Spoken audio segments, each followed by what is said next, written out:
Hi everyone, I'm Dale Smith, aka Journo Dale, and we're here to talk about Canadian politics.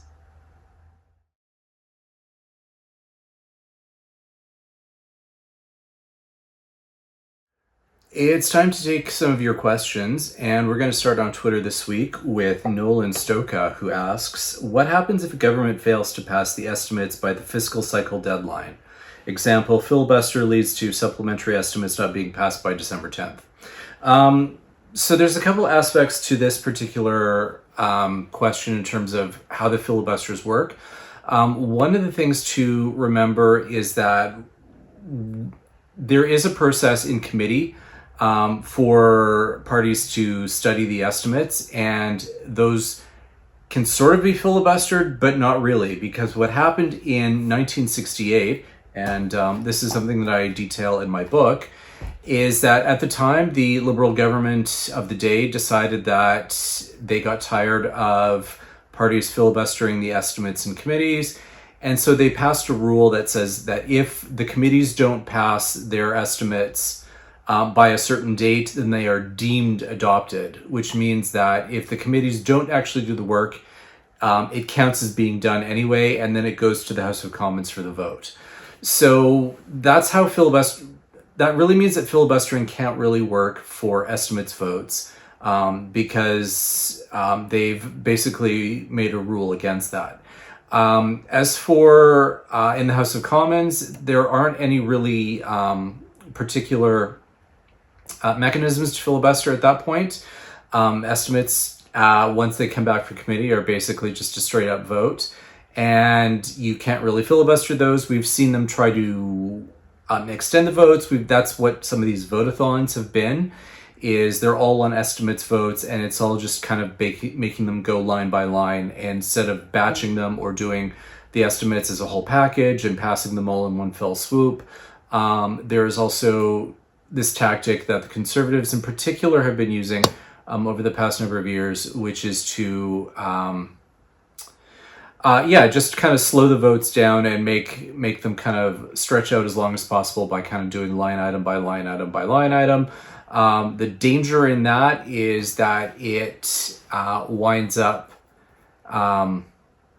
they end up voting against things that they would normally be for, like voting against pay raises for military members or voting against funding for healthcare or something like that. So governments can kind of catch them out on those kinds of things if they vote against each line item as opposed to the whole package. But that's kind of how that works. There's no real ability to filibuster.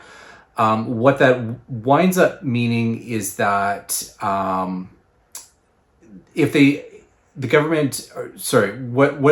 it would mean is that if the government failed on those votes, that would be a matter of confidence, and then the government would fall in all likelihood. And in terms of what that means for like the civil service, unlike the Americans, we wouldn't have a shutdown, because we have a provision called Governor General's warrants, which essentially procure enough or get enough money from the Treasury to keep the basics of the civil service functioning throughout an election period until new votes can be had on estimates. So that's kind of how that works. Our system is kind of developed in a way that precludes some of this filibustering, and that's kind of what that winds up meaning. Our next question is from Poet Mist, who goes into some stuff about the Fair Elections Act, which Poilievre was the minister of back in the Harper government, such as Sheila Fraser saying it's an attack on democracy, and Bob Fife saying that it could have rigged elections, and essentially asks at the end, should Poilievre be disqualified from leadership? Is there a cloud over democracy? That's really a question for the electorate. The party felt that he was a viable enough candidate to be leader, and so it was really their decision, and it will be a choice of the voters to make that decision if he should be hold high office. There's no real mechanism to disqualify someone from leadership in any mechanical capacity. It really has to come from the voters or the party members, and he's kind of got them sewn up. So, yes, there are elements of what is happening that are a cloud over democracy, and some of that has to do with,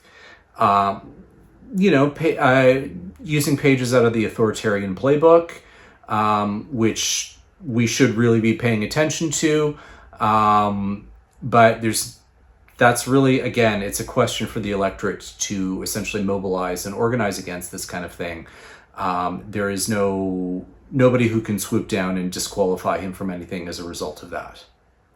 Over on Bluesky, I've got two questions from Patricia Sutherland. The first one, who asks, what strategies will the government employ to get the remaining bills passed before the end of the sitting?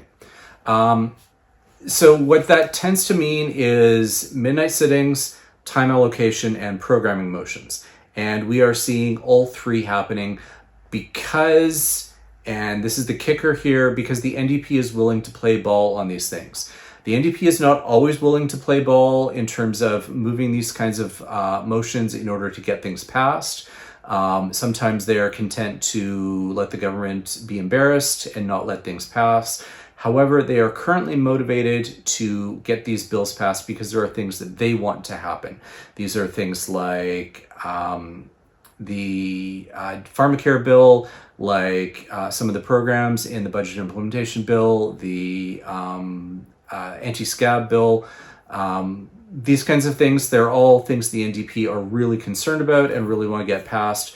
So they are playing ball in terms of ensuring that there is time allocation motions. They have agreed to the midnight sittings, and there have been some programming motions which will do things like limit the amount of time at committee that certain bills are being studied. And again, these things only happen because the NDP is willing to cooperate and play ball.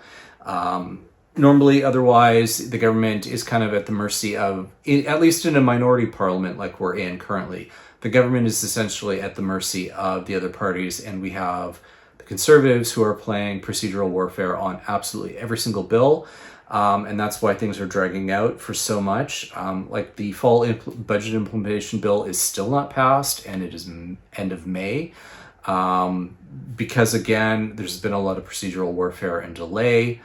But the NDP has been motivated currently to let the government use the tools that will let them get these things passed through faster.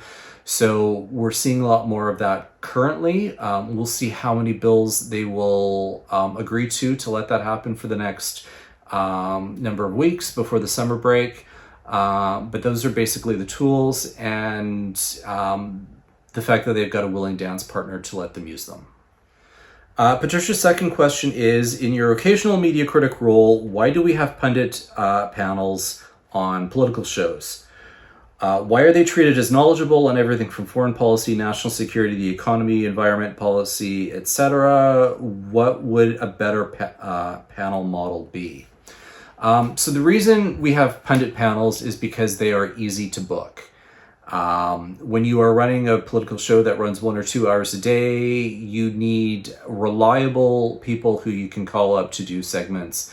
And the pundit panels are the most reliable way.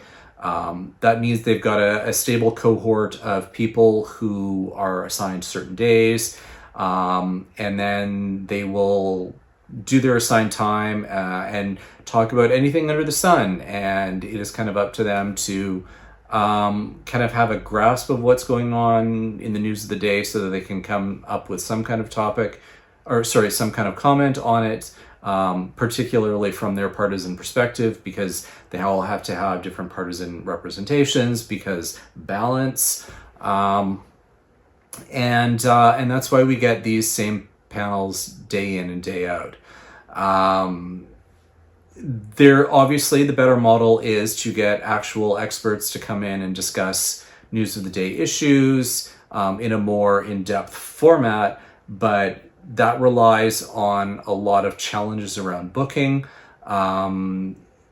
You could certainly find particular experts who will comment on everything under the sun. I'm thinking in particular of someone like a Professor Ian Lee, who will talk about anything because he answers the phone, and producers on these kinds of shows know that he's a go-to who can talk about anything, even though it is very bad, or he doesn't talk about anything in a really necessarily knowledgeable way, but he's willing to fill that airtime, and that's kind of what it boils down to. So again, it would be great if we could have a lot more actual experts on policy on these kinds of shows who could give more in-depth conversations around the issues rather than the kind of 5-minute bang, bang, bang, so you can get a clip out of it sort of thing. But that is a lot harder for producers to track down, particularly if you want experts who are women and or minorities, because they sometimes have challenges when it comes to booking around things like childcare or other responsibilities and obligations that white male experts don't always have. So you've got extra challenges there.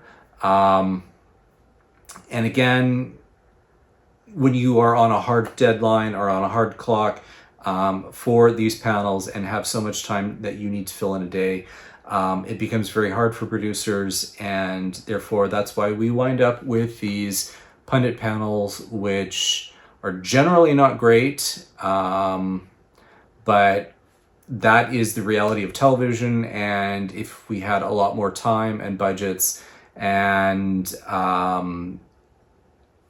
flexibility around how to get experts on to talk about the issues in a more consistent manner, that would be great. But it's also a lot more hard work and